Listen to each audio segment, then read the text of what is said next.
নমস্কার, আমার নাম শোভন।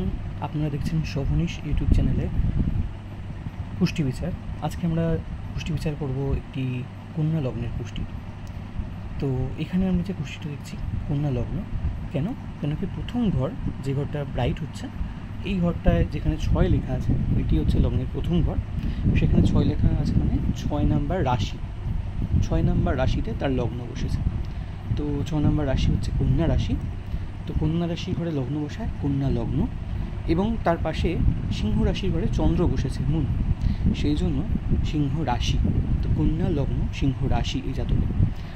তো আমরা বেসিক্যালি লগ্নের ওপর বেস করি পুরো পুষ্টি বিচারটা হয়ে থাকে, সেজন্য আমরা লগ্নের বিচার শুরু করছি কন্যা লগ্ন হিসাবে।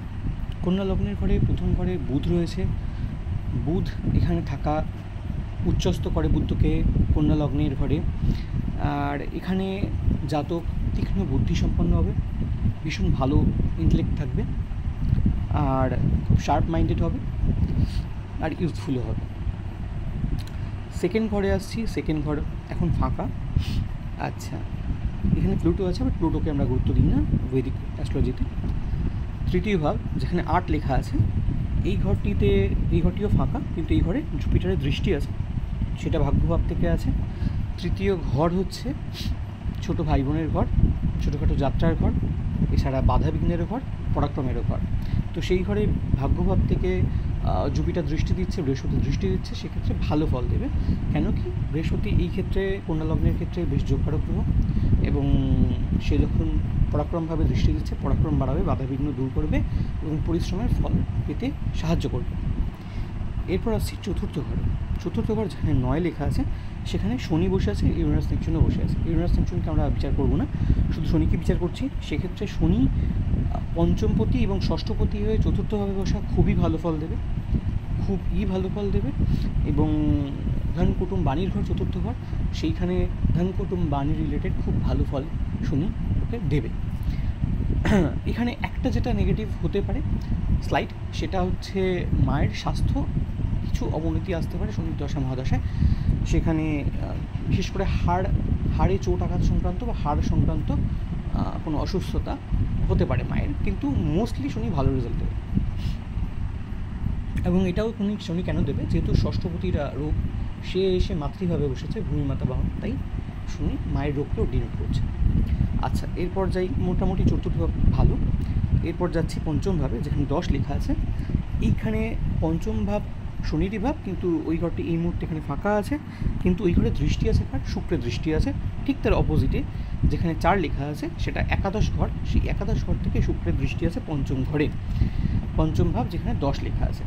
তো এক্ষেত্রে পঞ্চম ভাব হচ্ছে প্রেমের ঘর, সন্তানের ঘর, বিদ্যার্জনের ঘর, সেখানে শুক্রের দৃষ্টি খুবই ভালো ফল দেবে। আচ্ছা, তারপরে যাচ্ছি ষষ্ঠ ভাবে। ষষ্ঠ ভাব যেখানে 11 লেখা আছে, সেখানে রাহু বসে আছে। তো এইখানে রাহু যেটা করে, রোগ ঋণ শত্রু ঘর, ষষ্ঠ ঘর, সেখানে রাহু রোগ ঋণ শত্রু, কোর্ট কেস লিটিগেশন এসবের মধ্যে জড়িয়ে ফেলে জাতককে।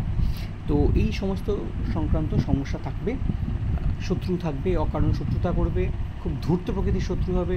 এছাড়া রোগ ঋণও হতে পারে, টাকা পয়সা কিছু কোনো দিক দিয়ে ঋণ জর্জরিত হয়ে যাওয়ার সম্ভাবনা থাকে রাহুর দশায়। তো এই ঘরটা সেই অর্থে ভালো নয়, যেহেতু রাহু আছে ষষ্ঠ ঘরে। আচ্ছা, এরপর আছে সপ্তম ঘর। সপ্তম ঘর যেখানে 12 লেখা আছে, এখানে মঙ্গল বসে আছে, মার্স এখানে বসার জন্য জাতক মাঙ্গলিক হয়ে যাচ্ছে, এবং মাঙ্গলিক হয়ে এখানে মঙ্গল যথেষ্ট স্ট্রংভাবে আছে, ভালো ডিগ্রিতে আছে। মঙ্গলের ডিগ্রি আছে এখানে 16 ডিগ্রি। তো 16 ডিগ্রিতে মঙ্গল বেশ পাওয়ারফুল। একটা গ্রহ 15 ডিগ্রিতে সব থেকে স্ট্রং হয়, 0 ডিগ্রিতে সব থেকে দুর্বল থাকে, এবং 30 ডিগ্রিতে দুর্বল থাকে। 0 থেকে 15 অব্দি আস্তে আস্তে পাওয়ার বাড়ে, আবার 15 থেকে 30-এর দিকে যেতে যেতে আস্তে আস্তে কমে। একজন মানুষের যেমন ইয়াং বয়সে বা একদম বাল্যকালে দুর্বল থাকে, আর একদম বার্ধক্যে দুর্বল হয়, মাঝ বয়সে শক্তিশালী হয়, ঠিক সেরকম প্ল্যানেটের ক্ষেত্রেও 0 থেকে 30-এর মধ্যে ভ্যারি করে। তো এখানে মঙ্গল যথেষ্ট পাওয়ারফুল, এবং মঙ্গল যেহেতু বুধের লগ্ন, কন্যা লগ্ন বুধের লগ্ন, সেখানে মঙ্গল শত্রু, বুধের শত্রু।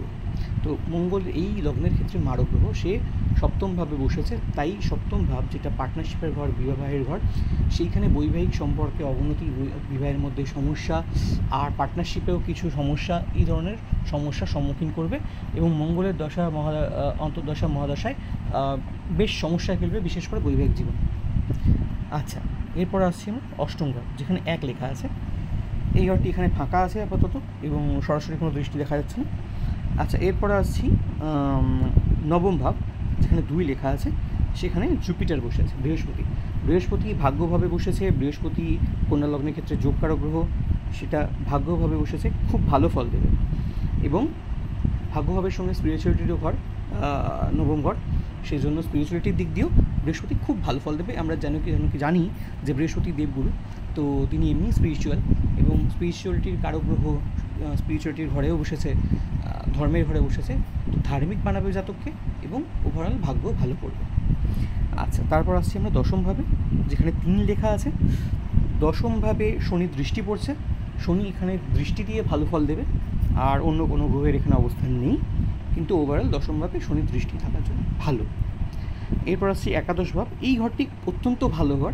কেন? একাদশভাবে শুক্র বসেছে, শুক্র যে কিনা ভাগ্যপতি এই লগ্নের ক্ষেত্রে, তো নবম ভাবের অধিপতি হয়ে একাদশভাবে বসেছে এবং শুধু নবম ভাবের অধিপতি নয়, শুক্র এখানে প্রচণ্ড যোগকারক, কেন কি শুক্র দ্বিতীয় ভাবের অধিপতি, যেটা কিনা টাকা পয়সার ঘর, ধনসম্পদের ঘর, অ্যাকুমুলেটেড ওয়েলথের ঘর, জমানো পুঁজির ঘর, সেটা গিয়ে বসেছে, জমানো পুঁজির ঘরের মালিক গিয়ে বসেছে এখানে একাদশভাবে, যেটাও কিনা অর্থ লাভের ঘর, ফাটকা লাভের ঘর, এছাড়াও আনসার্টেন গেইনস যাকে বলে, বড় ভাই বোনেরও ঘর, আর ছোটোখাটো রোগভোগের ঘর।